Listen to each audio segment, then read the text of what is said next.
할렐루야.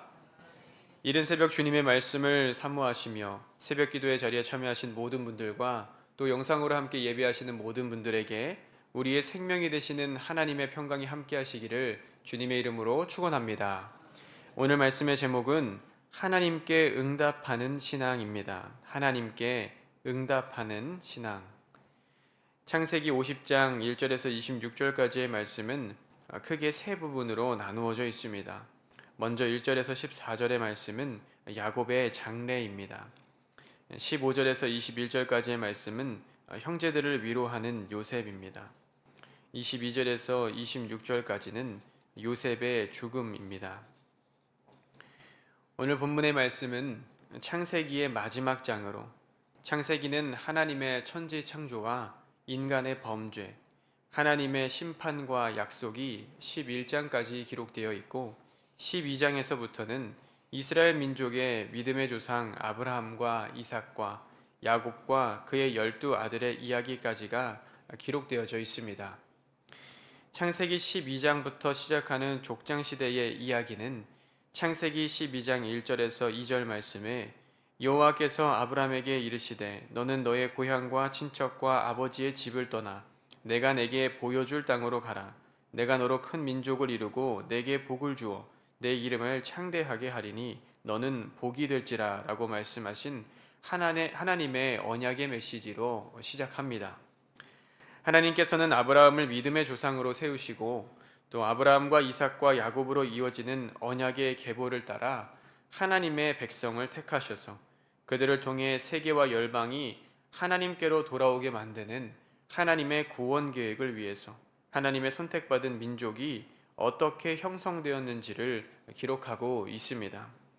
창세기의 마지막 장인 오늘의 본문은 지난 49장에서 하나님께서 아브라함과 이삭과 야곱과 맺으신 언약이 야곱의 12아들에게도 전달되며 야곱의 12아들이 이스라엘의 12지파를 이루게 될 것이라는 유언을 마치고 야곱이 숨을 거두는 장면에 이어서 그 장례를 치르는 장면으로 시작합니다.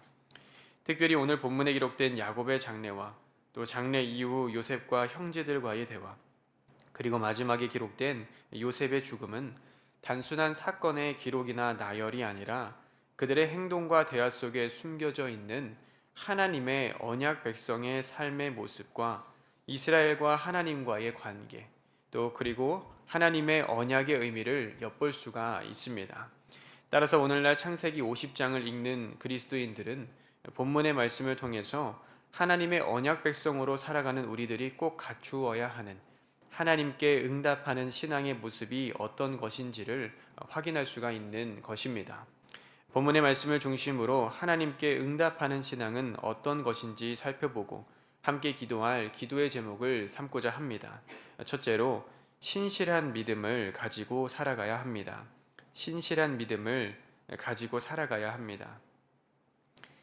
창세기 47장 27절 이하의 말씀을 살펴보면 애굽에서 17년을 지내며 임종의 때가 가까워진 야곱이 요셉을 불러 맹세시키는 장면이 기록되어져 있습니다.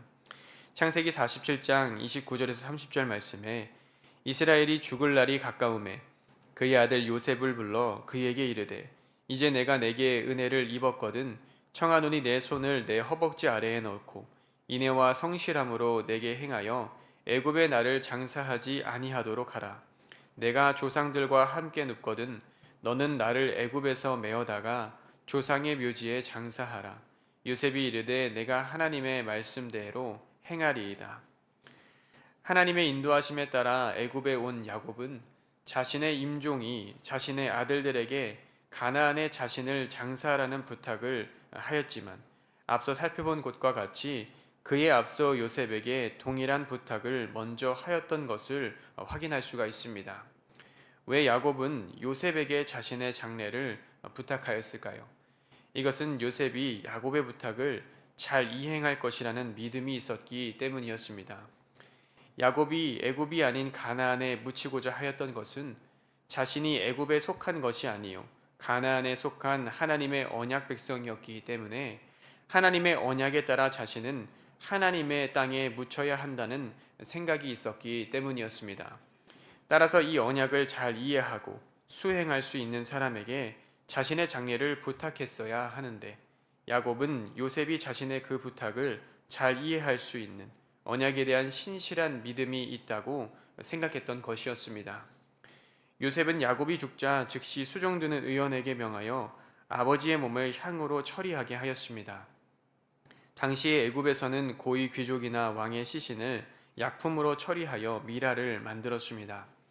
당대의 요셉이 애굽의 총리였기 때문에 야곱의 시신은 애굽의 방식을 따라 향처리가 되었다고도 볼 수 있지만, 사실 이것은 자신을 가나안에 묻어달라는 야곱의 요청을 지키기 위한 요셉의 선택이었습니다. 당시에 야곱의 시신을 가나안으로 옮겨 매장하기 위해서는 대략 400여 킬로미터를 이동해야 했습니다. 야곱이 사망한 뒤에 바로 출발한다고 하여도 20일 이상이 걸리는 긴 거리였기 때문에 야곱의 시신이 이동 중에 부패하지 않도록 보존 처리를 해야 할 필요가 있었습니다. 따라서 요셉은 야곱의 시신을 향으로 처리하게 하여 아버지와의 약속을 충실히 수행했던 것이었습니다. 또한 요셉 역시 그의 아버지 야곱과 마찬가지로 이스라엘 자손들에게 자신의 유고를 메고 가나안에 장사하기를 원했는데, 이것은 요셉이 자신의 아버지의 부탁을 충실히 수행한 것을 넘어서서 자신 스스로도 언약에 대한 진실한 믿음이 있었기 때문인 줄로 믿습니다. 사랑하는 성도 여러분, 우리가 하나님의 언약 백성으로 갖추어야 할, 하나님께 응답해야 할 신앙의 모습은 요셉과 같은 신실한 믿음인 줄로 믿습니다. 아버지를 장사하고 오겠다는 요셉의 이야기를 들은 바로 역시 요셉이 하나님에 대한 신실한 믿음을 가지고 있었음을 보며 자신의 모든 신하와 궁의 원로들과 애굽의 모든 원로들을 요셉과 함께 가나안으로 향하게 하여 야곱의 장례를 돕도록 하였습니다. 바로는 일찍이 요셉이 하나님과 함께하는 신실한 사람임을 알았고, 또 그로 인해서 자신 역시 큰 축복을 받았음을 알았기에 지금으로 본다면 국장에 해당할 만큼 많은 장례위원들을 요셉의 편에 함께 할 수 있도록 하였던 것이었습니다. 그러기에 우리가 하나님 앞에 신실한 믿음을 가지고 살아가게 될 때에 우리 주변에 있는 예수님을 모르는 사람들조차도 우리의 신앙의 모습을 보며 하나님의 살아계심과 또 역사하심을 깨닫게 되는 줄로 믿습니다. 두 번째로는 신뢰하는 믿음을 가지고 살아야 합니다. 신뢰하는 믿음을 가지고 살아가야 합니다.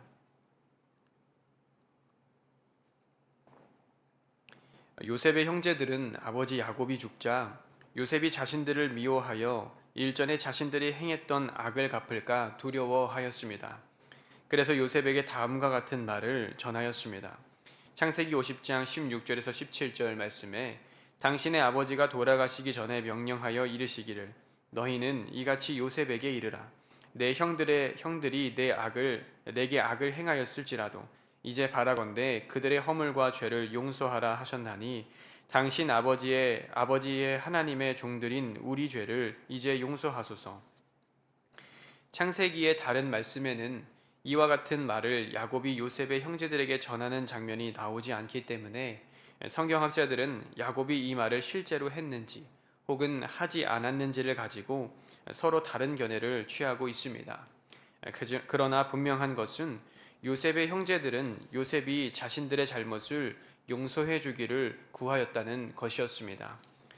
오늘 성경의 말씀을 살펴보면 이 이야기를 들은 요셉이 눈물을 흘렸다고 기록되어져 있습니다. 왜냐하면 요셉은 이미 형제들을 용서했기 때문이었습니다. 요셉의 형제들이 애굽의 식량을 구하러 처음 방문하였던 당시를 기록한 창세기 42장 21절의 말씀을 살펴보면 그들이 서로 말하되 우리가 아우의 일로 말미암아 범죄하였도다. 그가 우리에게 애걸할 때에 그 마음의 괴로움을 보고도 듣지 아니하였으므로 이 괴로움이 우리에게 임하였도다라고 기록되어져 있습니다. 요셉은 자신을 알아보지 못하는 형제들에게 베냐민을 데리고 오라고 하였을 때 형제들은 그들이 일전에 요셉을 애굽에 팔아넘겼을 때 그의 간청을 들어주지 않았던 것을 기억하고 그 잘못이 자신들에게 돌아온다고 생각하였습니다. 그러나 요셉은 형제들을 용서해 주었습니다. 창세기 45장 5절 말씀에 당신들이 나를 이곳에 팔았다고 해서 근심하지 마소서. 한탄하지 마소서. 하나님이 생명을 구원하시려고 나를 당신들보다 먼저 보내셨나이다. 요셉은 자신이 애굽에 온 것이 형제들이 자신을 팔았기 때문이 아니라 하나님께서 하나님의 백성들의 생명을 구원하시기 위해 요셉을 먼저 애굽으로 보내신 것이라고 말하며 형제들을 위로해 주었습니다. 그런데 오늘 본문의 말씀을 살펴보면 요셉의 형제들은 이미 요셉의 용서를 받았음에도 불구하고 여전히 자신들이 언젠가 요셉에게 잘못에 대한 보복을 받을까 두려워하였던 것이었습니다. 형제들의 이야기를 들은 요셉의 눈물은 자신이 이미 용서했음에도 불구하고 여전히 두려움 가운데에 살고 있는 형제들을 향한 안타까움의 눈물이었습니다.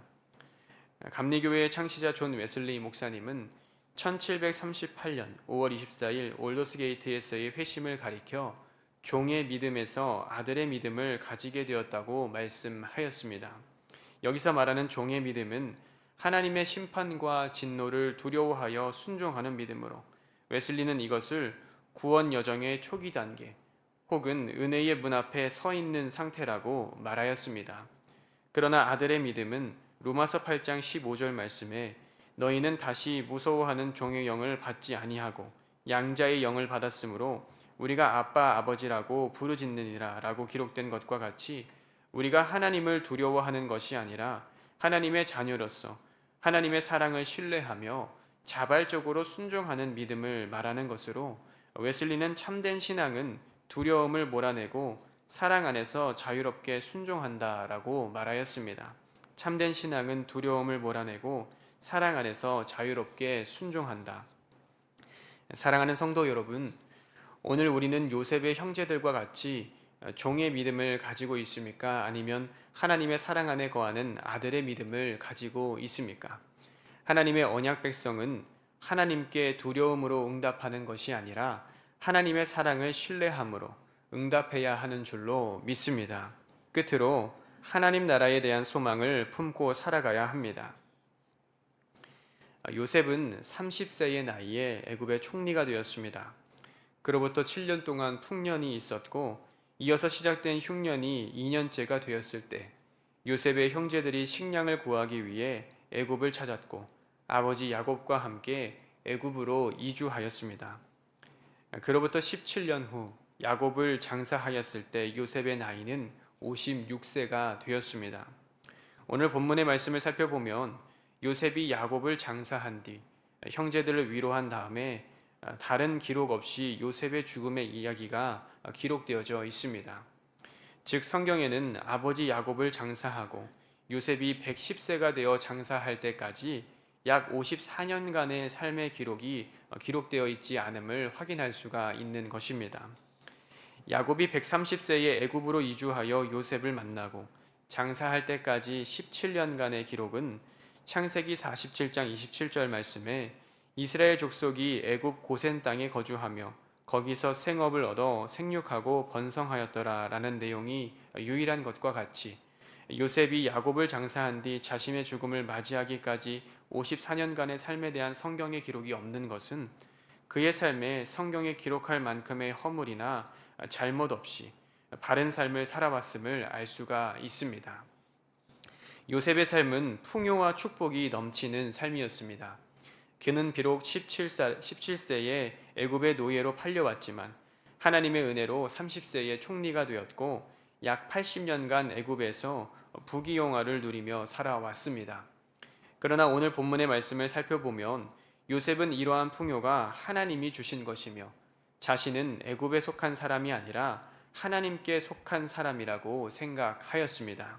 오늘 본문 창세기 50장 24절에서 25절 말씀에 요셉이 그의 형제들에게 이르되 나는 죽을 것이나 하나님이 당신들을 돌보시고 당신들을 이 땅에서 인도하여 내사 아브라함과 이삭과 야곱에게 맹세하신 땅에 이르게 하시리라 하고 요셉이 또 이스라엘 자손에게 맹세시켜 이르기를 하나님이 반드시 당신들을 돌보시리니 당신들은 여기서 내 해골을 메고 올라가겠다 하라 하였더라 라고 기록되어져 있습니다.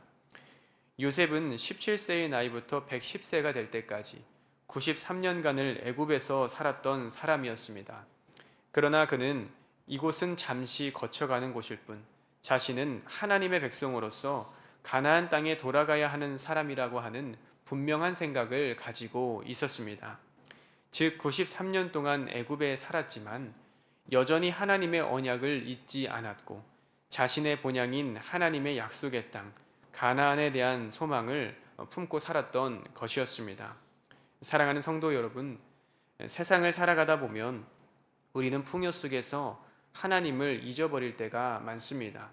그러나 요셉과 같이 풍요 속에 하나님을 잊어버리는 것이 아니라 우리가 누리는 풍요가 하나님께로부터 왔음을 기억해야 하는 줄로 믿습니다. 또한 우리는 이 땅에서의 풍요와 축복을 누리는 것에 만족하는 것이 아니라 이 땅에서의 축복과는 비교할 수도 없는 하나님 나라의 소망을 품고 나아가야 하는 줄로 믿습니다. 이런 믿음 가지고 하나님께 응답하는 신앙을 소유하게 되시는 저와 여러분이 되시기를 주님의 이름으로 축원합니다. 기도하겠습니다. 거룩하신 하나님, 이른 새벽 우리의 걸음을 주의 전으로 인도하시고 생명의 말씀 허락하여 주심에 감사를 드립니다. 하나님께서는 우리를 하나님의 백성, 영적 이스라엘로 부르시고 하나님의 자녀 삼아 주신 은혜에 감사를 드립니다. 매일의 삶 가운데 하나님의 언약에 응답하며 살아가는 우리가 되게 하여 주시옵소서.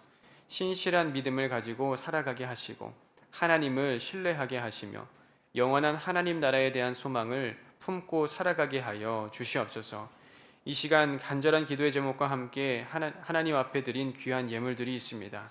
하나님의 나라를 위하여 귀하게 사용하여 주옵시고 간절한 마음으로 기도하는 모든 기도의 제목들이 하나님 나라에 상달되어 하나님의 때에 응답되게 하여 주시옵소서.